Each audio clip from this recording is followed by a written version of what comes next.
যারা বলে প্রত্যেকে আসবে ফ্যামিলি কার্ডের টাকা, প্রত্যেকে আসবে কৃষক কার্ডের টাকা, প্রত্যেকে আসবে, তাদের উদ্দেশ্যে বলতে চাই এই জনগণের টাকা আর পাচার হতে দেব না আমরা। জনগণের টাকা দিয়ে জনগণের জন্য কাজ করা হবে, জনগণের অর্থ দিয়ে দেশের জন্য কাজ করা হবে।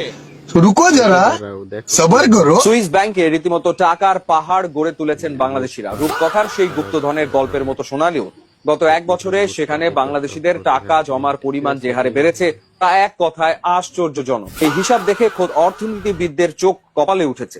একদিকে যখন দেশের ভেতর তীব্র ডলার সংকট আর বৈশ্বিক অর্থনৈতিক মন্দা, ঠিক তখনই বাংলাদেশিরা সুইস ব্যাংকে অর্থ জমার ক্ষেত্রে দেশের ইতিহাসে দ্বিতীয় সর্বোচ্চ রেকর্ড গড়েছে। 3 মাসে দেশে খেলাপি ঋণ বেড়েছে 31,500 কোটি টাকা। বাংলাদেশ ব্যাংক এ তথ্য প্রকাশ করেছে।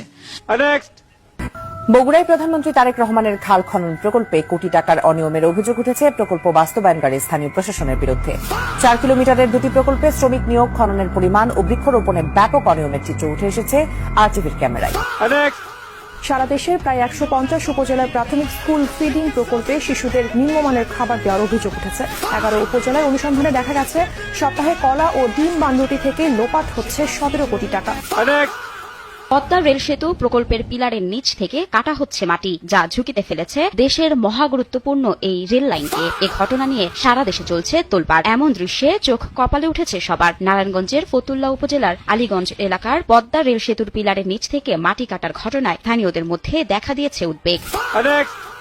নদী নেই, খাল নেই, নেই রেল ক্রসিংও, এমনকি ইন্টার ক্রসিংও নেই সড়কে। তারপরও প্রায় 13.5 কোটি টাকা খরচে ঢাকা রিচা মহাসড়কের নয়াডেঙ্গি বাস স্ট্যান্ড এলাকায় নির্মাণ করা হচ্ছে সেতু। কেন সরকারের এই অর্থ অপচয় তা স্থানীয়দের কাছে এক রহস্য। এলাকাবাসী বলছেন পুরনো পরিকল্পনাতে